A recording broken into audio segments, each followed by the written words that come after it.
Hello, everybody, and welcome to another episode of the Michael and Patty Show. I'm Michael. And I am Patty. And we're coming to you live on tape, as they say, from the Charlottetown waterfront, looking out on the cruise ship terminal. And we've already seen, this is May 1st that this was recorded, 2 cruise ships, a big one and a small one. And today in port, it looks like we have some sort of very small Canadian military ship.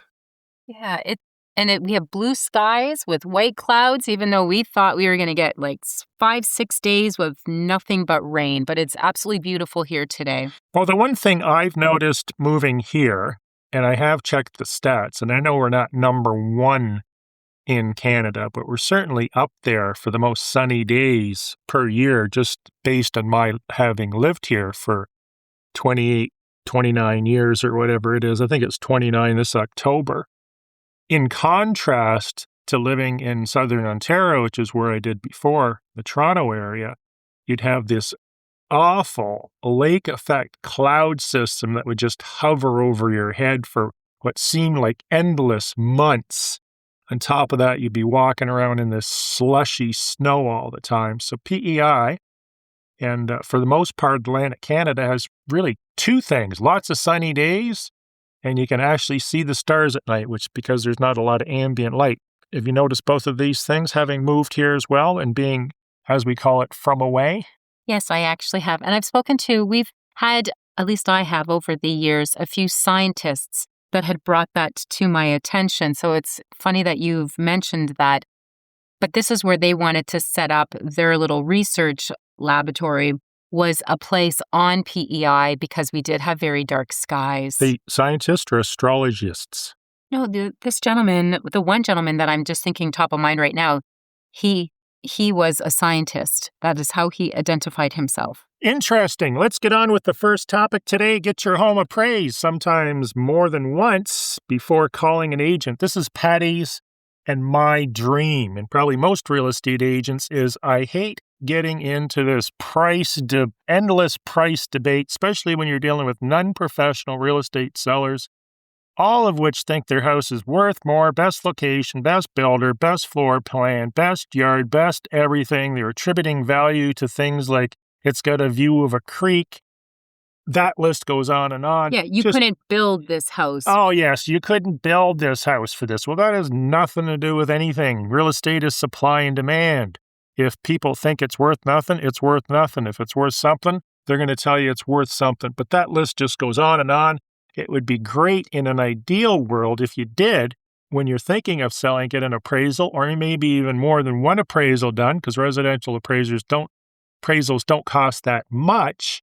And this way you actually have an unbiased third party in the middle giving you a value on a house, rather than someone like a real estate agent that could be skewing the numbers and trying to buy the listing or telling you what you want to hear. Patty? Yeah, and that's the big concern. So if you have, as a seller, if you are a seller listening to this, and you spend a little bit of time and a little bit of money to get your formal appraisal done, then when you are interviewing real estate professionals, you are interviewing them based on skills, their negotiation skills, their marketing skills, their communication skills. Those are the things that you can now focus on versus a real estate professional that's going to tell you what you want to hear with regards to price. And then we end up seeing these marketing, packages, representations of these properties where the property was bought based on price, or, they hired somebody that has discounted real estate fees, and the package represents it. Therefore, it's going to cost you not only time, because it's going to take a while for that property to sell or to move. However, it's also, you're going to end up with less money in your pocket. So it's really important. The smartest step, if you are a seller, is get an appraisal done and then interview real estate professionals. Don't use real estate agents and say, well, I'm going to interview 3 and see which one I pick. And yet what you're actually doing, because I know I've just had this happen to me, they were interviewing multiple agents to hear what is your recommendation as what I need to do to get the most amount of money. What is your recommendation I need to do? And then they had full intentions on just trying to sell it themselves. So I didn't. Been down that road a few times. Yeah. Get an appraisal, hire them on skill set, and be honest. Absolutely. And the other thing about hiring an agent that a lot of people don't think about is if you hire an agent that's well connected, that's been in the industry for decades and knows thousands of people and has a lot of broad social circles and groups and committees and they volunteer on different things. They are much better connected because a lot of times those properties, particularly the ones that are hard to sell, it's going to take an agent with, above all else, the connections to pick up the phone and say, hey, friend, I got the perfect property for you. You don't hear about these stories because they're not glamorous. They don't have that era of supermarketing. I was advertising in the Dubai news and a rich sheik came here on his private plane and swooped down on the island and bought this multi-million-dollar property. No, it's probably just an agent that picked up the phone, had a client in the States that had bought a couple properties prior, and because of their connections, they trusted them. They bought the property sight unseen in some cases. This is what you're paying for. Yeah, and that also doesn't warrant then a discounted real estate fee because you can go the long way and put it out there. Or if you do have a real estate professional that's very dialed in, has a very strong sphere like you're, referring to, Michael, that also comes at, a price and years worth of experience. So it's not a matter of, well, if you sell my house overnight, I should get a discount too. Well, you're disincentivizing the agents too, right? It's just if someone could take one job or two jobs are exactly the same, one pays $7 an hour, the other one pays $40 an hour. Which one are you going to take? But we're not going to go down the road of for sale by owners. They're penny wise, pound foolish, and most of the time overpriced.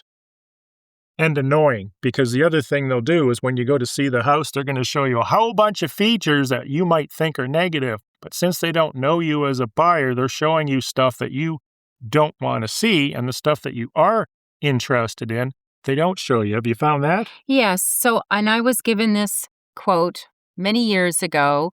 And the problem with being a for sale by owner, which isn't how we started this off, is about appraisals. But I will just end my side on this. No one knows what John Smith buys unless they see the house through John Smith's eyes. And hopefully a real estate professional who's a buyer's agent can see the property through their client's eyes and know what they're looking for, whereas a private for sale seller would not be able to do that. They see their home through their own eyes, therefore they, accentuate the features that they always deemed important. Who's John Smith? It's just a name, Michael. Is he related to Joe Blow? No, I don't think they're from the same DNA genealogy tree. Did you know that the PEI government has home renovation programs? Because I didn't. No, I didn't. Well, they do.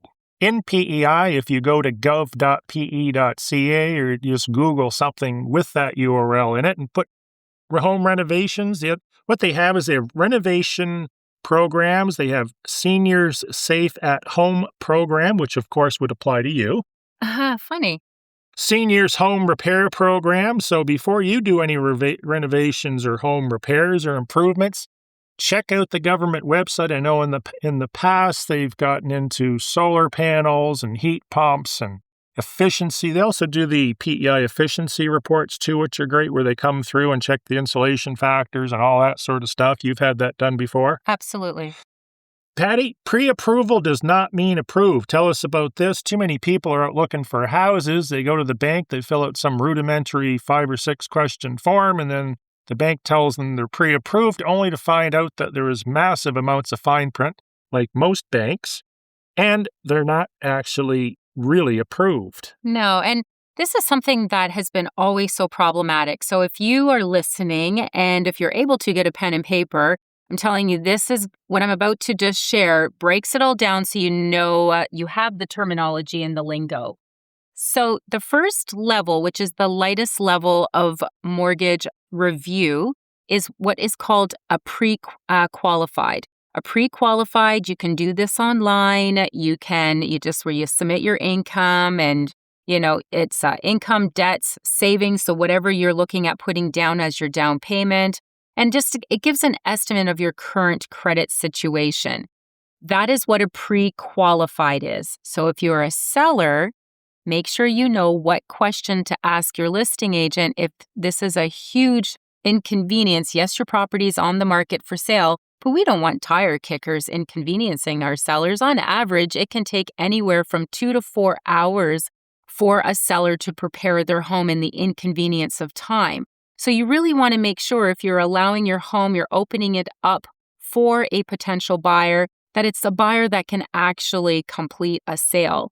The next level is pre-approval. So this is a little bit of a stronger level of approval. This gets into where you're actually speaking to a lender, and it's not just something online or something quickly done, where it is income documents. They get into credit scores, your debt, your down payment source. They want to know not just that you have a down payment, but where is this down payment coming from, as well as employment details.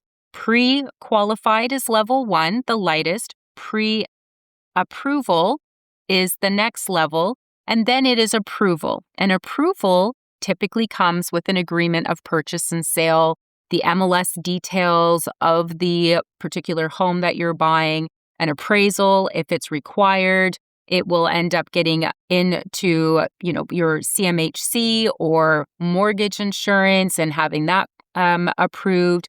It gets into down payment confirmation. It's not just that you have it. They want to know where that money came from, as well as a few other things like confirmation of your debt, lawyers, and all of that. So it is pre-qualified, lightest level, pre-approved.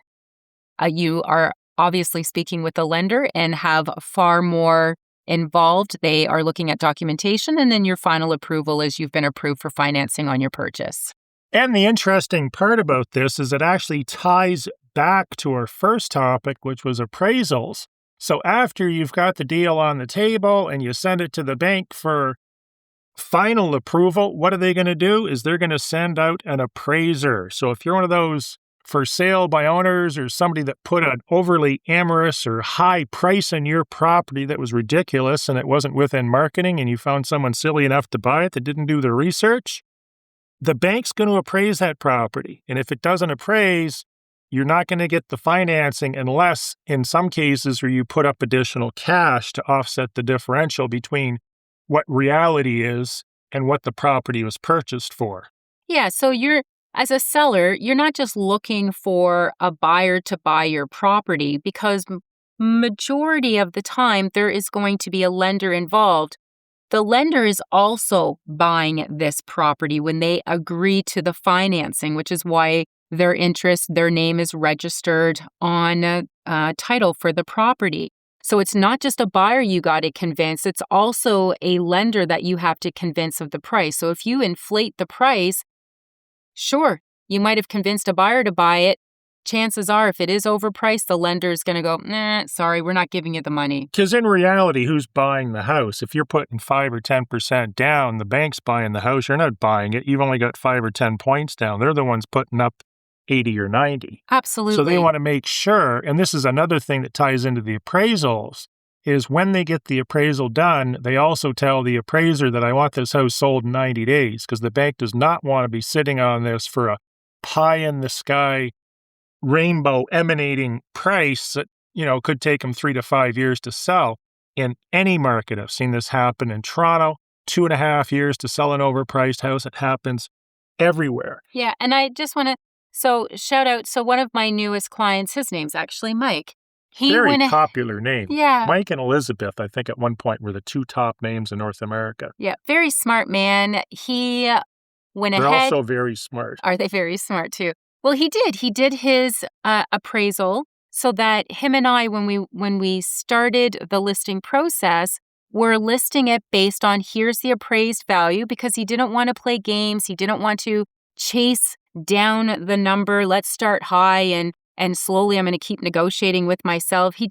He's like textbook everything that an ideal client should do. And he's just a pleasure to work with. Patty, we've got to step out of this and step into AI Corner. Sounds good. This is our first and possibly our last AI Corner part of this episode. And what this covers, I may have mentioned this briefly before, Have you ever been in a house and there's a control on the wall and it's all like hieroglyphics or cryptic little drawings of what this electrical panel does? For instance, say air recirculation pump control. I think I know what you're talking about. You have these controls and you have a picture of a person walking away, a person walking towards. You get a bunch of circles with arrows, and then there's 3 times as many circles with 3 times as many arrows. So I was looking at this air recirculation pump control in a house that I actually purchased, and I thought, what is all this stuff? I had a pretty good idea. I was probably 90% sure I knew, but I wanted to confirm it. So what I did is I took a picture of it, uploaded it to ChatGPT, and it told me everything and even provided a user manual for this control. I was blown away.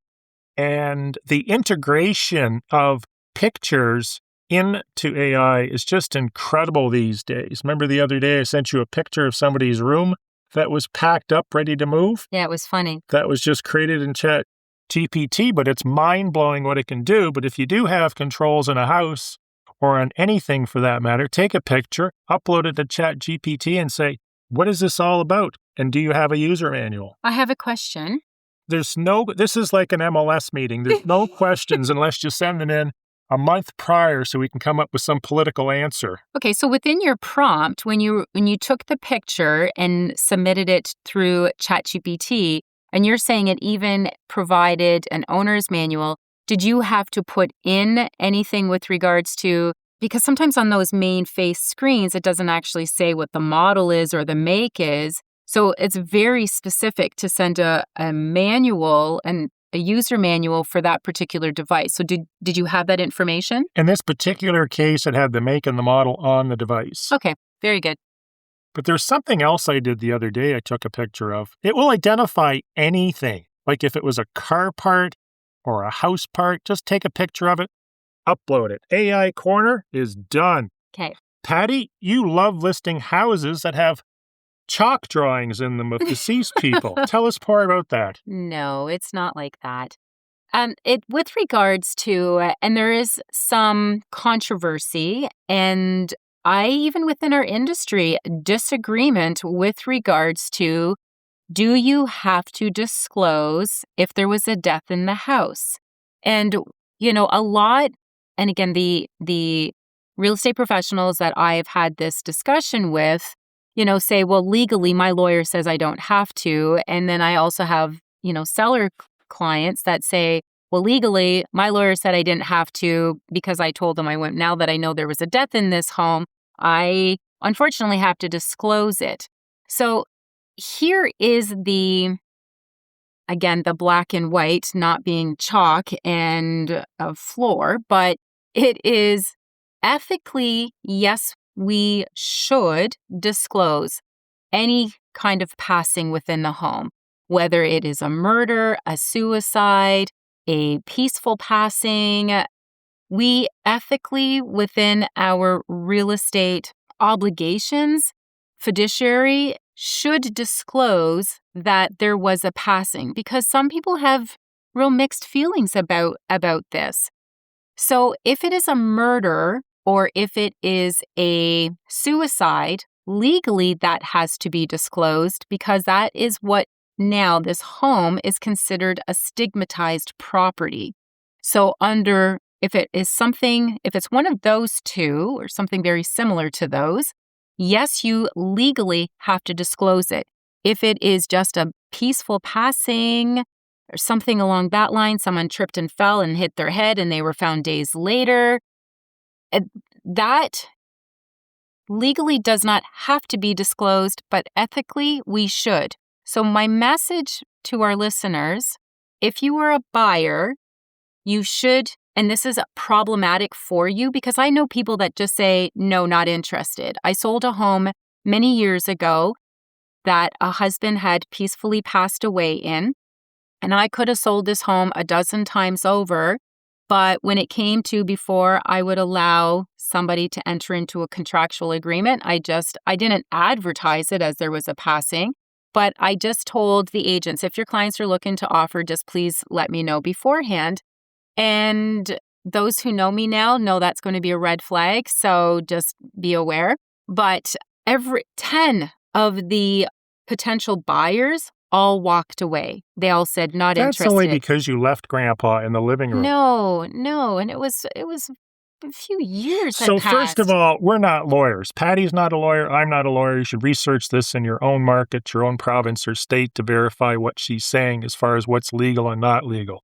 One thing I do know is you should treat people the way we would expect them to treat you. And the other thing I know about real estate is it never hurts to disclose, because as nice and funny and friendly your client is, once they get thrown under the bus in front of a court of law, it's always the real estate agent's fault. So if you have a client, let's just say, for instance, I'm listing a house and there was a death in the house by whatever means, and the vendor or vendors say, don't tell anybody anyone died in the house. Ethically or morally, you have to, as a listing agent, decide whether or not you're going to deal with this client. And secondly, if you're not going to disclose it, I think, and I'll ask for your opinion on this, I'd want them to be signing about a 10-page form that exemplifies me from any lawsuits or anything moving forward because I was acting, you mentioned fiduciary responsibility in the listing or the vendor's interest opposed to the buyer's, but at the same time hiding what you almost call a latent defect emotionally because the vendors told me not to disclose it. Or is that overcomplicating everything? Yeah, I would just say, if you're a buyer and you're listening to this, and this is something that, you just a non-negotiable, if you found out you wouldn't be interested, have that be one of your questions that you ask your buyer's agent. Before I look at a home, can you just ask this? And then I have clear conscience and good. If this is not an issue or you'd rather not know, then just go through the process and, experience the home, for what it is. Because there's on PEI, and I'm sure it's in other areas, the older homes, I would say pretty high probability that, because they used to have like a death room on the main floor where people would come after a person had passed, or that's where they would pass for visitations and stuff. It used to be something very intimate, and it was there was something beautiful and peaceful about it.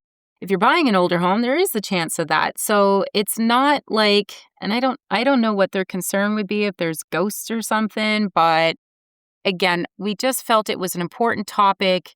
If you're a seller and please be honest with your listing agent. If you're a listing agent, and I like how you worded that, Michael, if this is not something that you feel based on who you are and your brokerage that you represent, that you are willing to take on a client that maybe wants to be dishonest and is advising, whether you've signed something to somewhat protect yourself, now you're getting into, I would still recommend you get a lawyer involved or just don't work with that client. Let's move on. I agree. Pocket listings. Pocket listing is a listing an agent may have in their pocket, not literally, that has properties that may be for sale if someone was to come along and want to buy that type of property. What are your feelings on pocket listings? A pocket listing is like a secret. Nobody knows it exists, and I don't see the value of having a pocket listing. I know when I first got into real estate, it was almost made to feel like as a seller, I'm giving you something, but you're not allowed. I'm telling you a secret, but you're not allowed to tell anybody, but hopefully you have a good outreach. And the only agents, Michael, I will point out that would probably even entertain or agree to a pocket listing is usually, not saying always, but usually a newer agent. I was going to say it's a newbie. That doesn't know any better, doesn't know how to advise, thinks it's a big deal, thinks that, okay, well, my sign will eventually be out there. And typically a new agent doesn't have this fear that a seasoned agent, like you were speaking of in the beginning of this, Michael, with, however many, whether it's 15, 20, 30 plus years experience, they're not as dialed in. And if it is a really dialed in agent, they probably aren't interested in a pocket listing.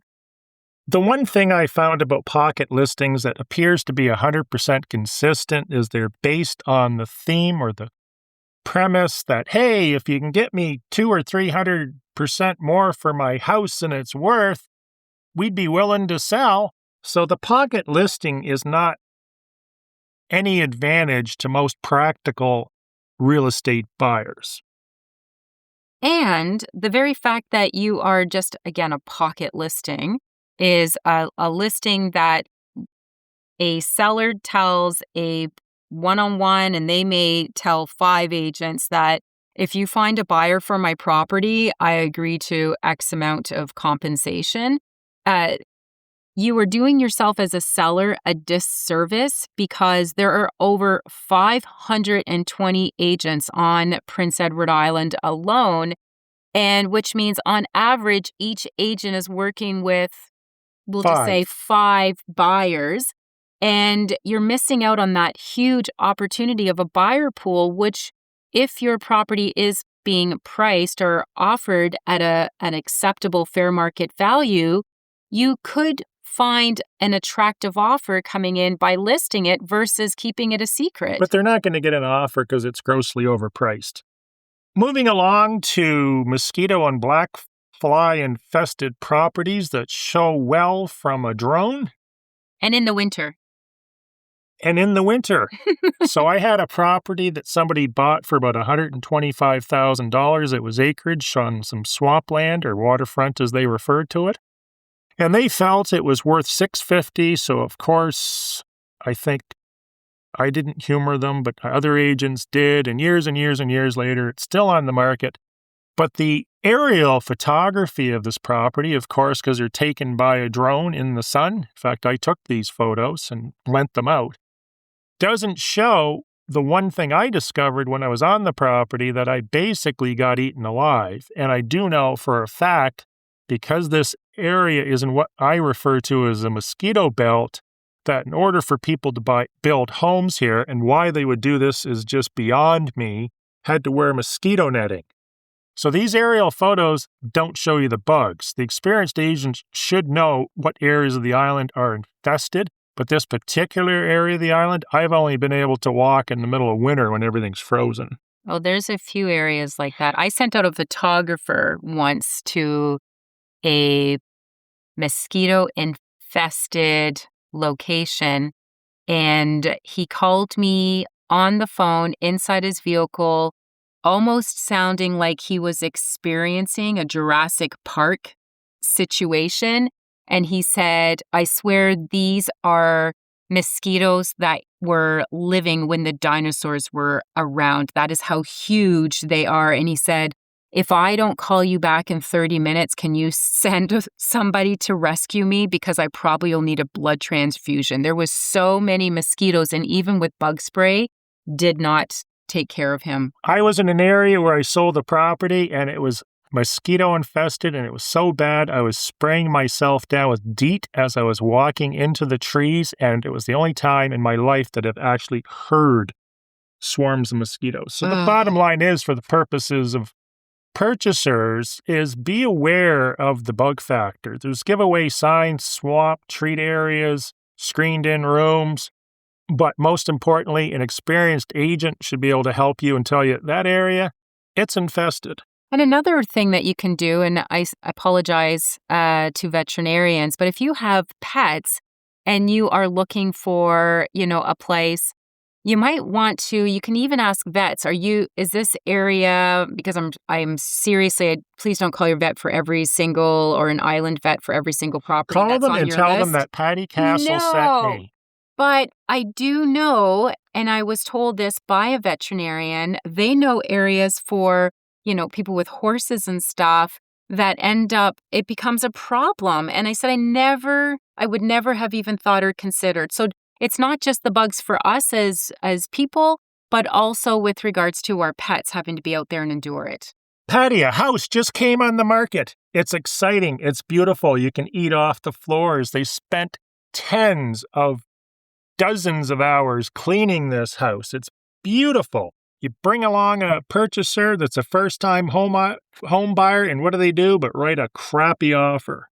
Yeah. This happened to you in the last week or so. Yeah.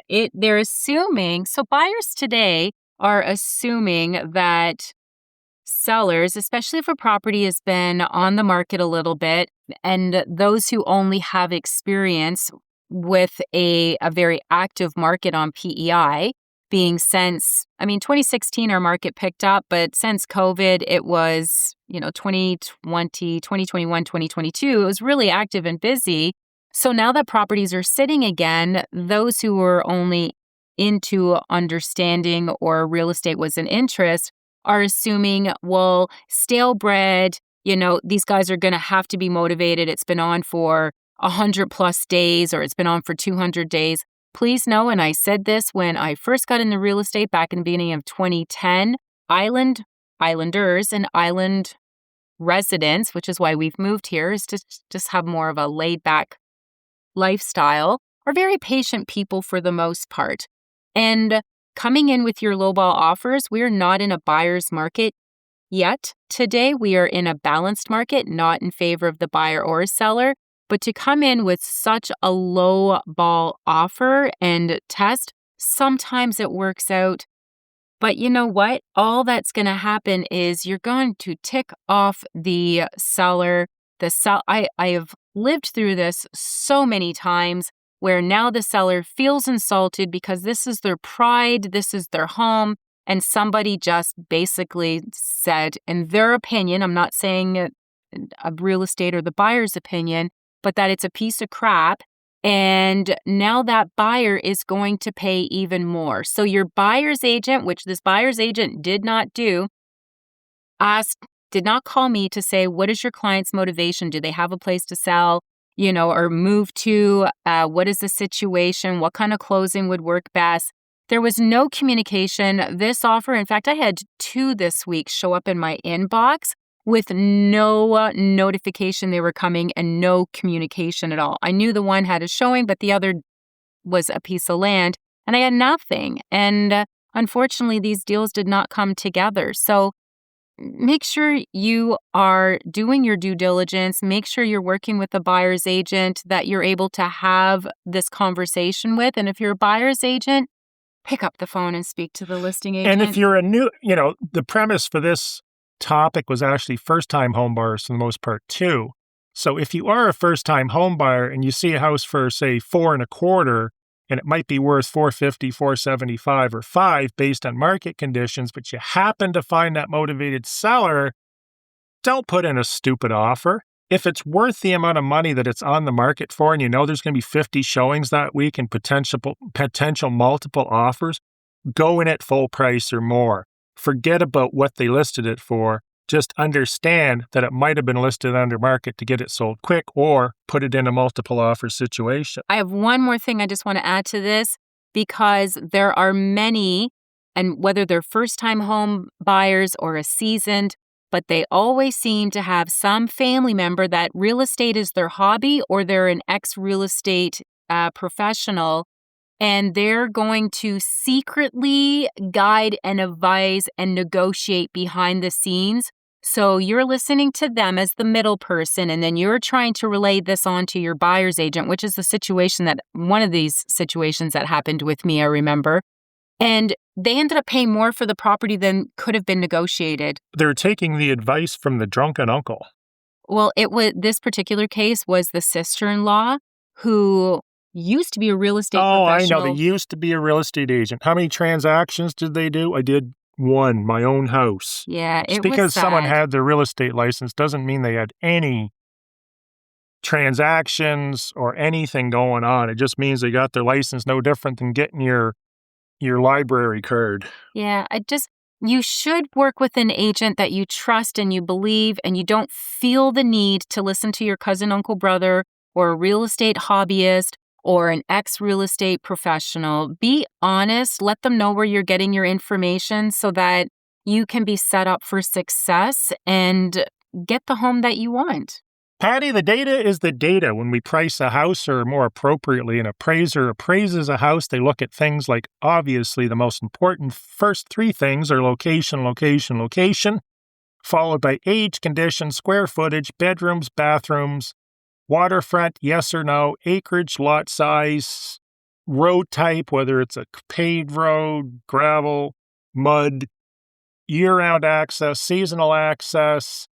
These are the things that an appraiser looks at when they price a house. But sometimes people say, well, what about these beautiful views of the rolling hills, or I can see a river in the distance, or just to my left is that new nuclear power plant they created. Do these things add or retract from value when appraisers appraise a house? No. Not technically. But buyers may pay more for it, but they have to be careful not to go over what that house will appraise for unless they want to come up with some additional cash. So if you think, for instance, and this is a real-life situation where your view of a hill rolling down to a river is worth an extra $100,000, you need to find a buyer that has that $100,000 over appraised value and puts that same value on that same view. But for the purposes of appraisals, they're probably not going to consider those emotional drivers. And that's absolutely, it is a really important thing to understand, because as a listing agent, if you're coming in to list this, what value do you give to that view or that setting, that location? And that's where you start the whole process. So be mindful, even though this, you as a seller may say, this is $1 million view, because we have so many properties coming onto the market at $1 million, which is just ridiculous. And I don't know if they all think they have $1 million view, so therefore they're putting $1 million price tag, but that doesn't equate. It's not. Now you're waiting for a buyer that sees the same features, like the one that we seen this week, Michael, you sent me. A 3-bedroom bungalow. It was 30 or 40 years old in the country for $1 million and change. Yeah, with vinyl floors and unbelievable. It is not going to appraise at that price. And even if you are a cash buyer and you have deep pockets and it's in the area that you want, I would still, and you don't need financing, or financing's not a concern, in your agreement of purchase and sale, request an appraisal. Because if it is priced too high, you'd rather know that before you enter in or go any further than a year from now, your life circumstances change and you have to sell it only to be informed, what? I paid $400,000 above market value, or the market is shifted by $100,000. You may not be in a position to take that much of a loss. So do your due diligence on the onset. How many times have you heard a home seller say, oh, the agent's just trying to list my house under market so they can collect their commission? Yeah, I hear that. Because everybody, and we've already established, and it can be scientifically proven, that most people, with the exception of the odd person that's in touch with reality or a professional real estate person, typically would rely on appraisals and probably has them done quite regularly, thinks their property is worth more. So it's only natural for vendors or owners to think, oh, well, the agent's trying to list the property for less so they can collect a commission. The reality is, in my opinion, and I'm sure Patty would concur, and if she doesn't, it's no longer the Michael and Patty show, you can be replaced, is most 99.99% of the agents are not underpricing properties to collect a quick commission. A good agent is going to show you the data so you can collaboratively look at it and come to the same common sense conclusion based on the data set. Would you agree with that? Yeah, and if you're a listing agent and you're afraid to be honest because you think you're not going to get the listing, well, guess what? You may get the listing telling the seller what they want to hear, but you're not going to get the sale. Chances are. It's going to expire, and then another agent's going to come along, and they're going to show them reality, which they're already familiar with because they've been told by the first agent. They're going to reduce it down to market, and it's going to sell. Yeah. So be honest. I always tell my seller clients, you have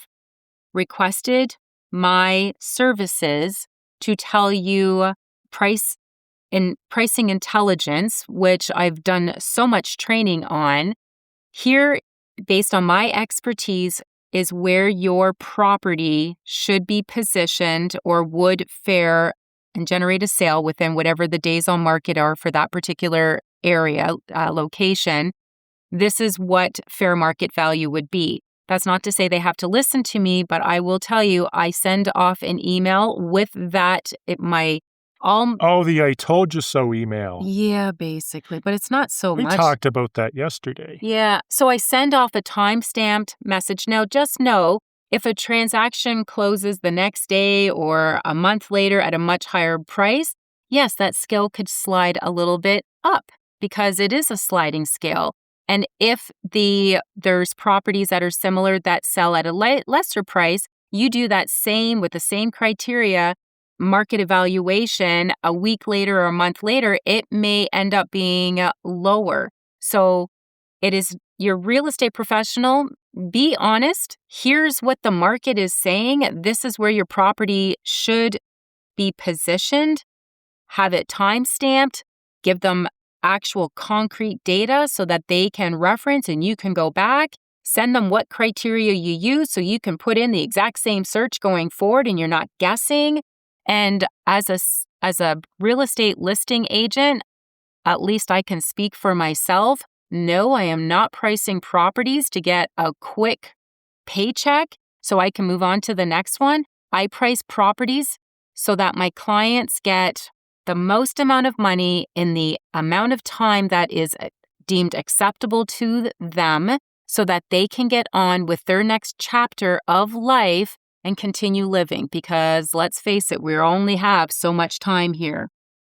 Just last week, we were talking about the I told you so emails that Patty creates, and we had a house that was on the market for some time, and the owners kept doing the old, well, we're going to try this, we're going to try this. And then they asked me where they should be, and I said, well, based on market data, you should be here at X.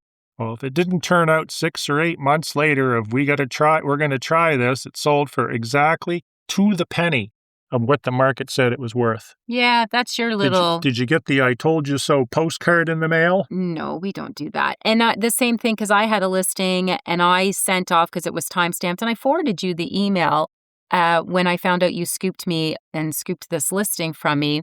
I said, once I seen it on the MLS. We laughed and laughed while we were listing that house, and the vendors were laughing. That's wonderful. We had a little party. Because once it's sold, I sent Michael the time-stamped email that I sent, and I said, look at this. When I did this comparative market analysis, it was about 3 years it took. It sold within $5,000. And at that time, had they listed it at the price at fair market value, they would have sold probably for a little bit above, which is exactly what they did. But they had to pay, maintenance costs, property taxes, continuing to pay electricity. So what was the cost to them? And they were motivated sellers. We're going to have a shout out to a home inspector. I've hired Jordan Gallant from Buyer's Choice many, many times, but I actually hired him to do a house I purchased. And one of the things I really liked about his home inspections was without going through the 60 or 70 page report, he gives you a nice, concise, short, and to the point, half-page list of things that should be done immediately. Well, at least your page is a half page. Some people might be a little longer and some might be I don't buy shorter. Crap, Patty. That's why I bought this house. Well, that's good. And yes, Jordan does do a great job, and I do like his reports. There's other home inspectors that we also like, so it's not to, not acknowledge. I am a huge proponent of advising my buyer clients to have a home inspection done. Now I've owned my home, Michael, for 10 years, and I still refer back to the home inspection report that I had done before I purchased it to just see what other items, because the home inspector that I had gave me things that needed to be done in the next, say year, things in the next 3 to 5 years. And these are some maintenance items that you should be just looking at, over the course of the life of you having the property. So those are invaluable reports. We just came across a house that was inspected, and it was another case of penny wise and pound foolish, where the homeowner decided to winterize the property themselves, and they had this ingenious idea they're going to pour coolant in the toilets and then just ignore the rest of the system. What difference does it make? Ended up causing thousands of dollars worth of damage. They ran out of heating oil, the logs got plugged, relays blew up, thousands of dollars later because they were trying to save $100 or a couple $100 on a winterization. Don't winterize a house yourself. Get a professional to do it, and also maintain some temperature. Don't turn your furnace on without oil and let it run for the next 6 months while you're away on vacation. Get things done right, because you're going to add up to a lot of added expense down the road. Yeah, and I didn't realize all the, like even the water meter, all the things that could go wrong by not properly. And this particular seller thought if they turned the water off at the street, the water main, had the town or the city shut it off, that was part of their winterizing of the property. There's still water in the lines, and it just created so many problems. And expensive problems. One valve that these geniuses froze was over $420. Wow. Moving along, showing tips. Real quick, if you are having a showing or you're having pictures or video done, get those vehicles and garbage cans out of the line of sight. Turn on the lights. Lower the toilet seats. And I'd probably add one more thing to this, because everyone's into this hypoallergenic thing, is remove dog dishes, what do you call those cat waste thingies? Litter box. Litter boxes, kennels, dog and cat food, dishes, just anything that's going to give a potential buyer, whether it's through pictures, video, or in person, or Zoom, or Microsoft Teams viewings, a negative mental image. Yeah, and make sure you replace burnt out light bulbs, and don't have the light bulbs all multiple different kinds and colors. Like, you want a smooth experience. You want everything to just flow. That's another good point, and we'll do this in closing, is I was in another house recently where you went in the basement, half of the lights didn't work, half of them looked like they're from Frankenstein's mansion. Half of them were from a haunted house. I think they bought them used on Kijiji or Facebook Marketplace. So I went in there at my expense, got rid of all the bulbs, replaced them all with nice LED bulbs, because it was not only good for showings, but it also allowed the people to do all the work from all the broken stuff. Yes. To actually see what they're doing, and it wasn't this dismal, dark, hideous little cave. Yeah. Yeah, it goes a long way. And you know what I think we should cover on a future episode is things to look for at a showing, because I've had some recent things go on. So I think just to continue showing tips, I will put together a list for the next one. Thanks again for listening to another episode of the Michael and Patty Show, otherwise known as MAPS, PEI's podcast that helps guide and navigate you through the buying and selling, and a little bit of Prince Edward Island. And if you're looking for an extension of this, we do have a private Facebook group called Moving to Prince Edward Island, spelled completely out, from the Michael and Patty podcast, where there is a lot of invaluable tips there that you will be able to. I wish it existed when I was relocating to the island. Everything from how to pack and moving to pets, and things to ask your moving truck and your insurance company, and radon and solar panels. There's so much on Toolbox Tuesdays, summaries of every single episode, so you can kind of cherry pick the ones that are more relevant to you. Every single one is going to be listed there, plus also just Thoughtful Thursday. So if you are a Facebook member, that's where you need to go. And again, we appreciate each and every one of you. Have a great day. Thanks for listening, subscribing, giving it a thumbs up, commenting, feedback, star rating, and the list goes on. Have a great day. Bye for now.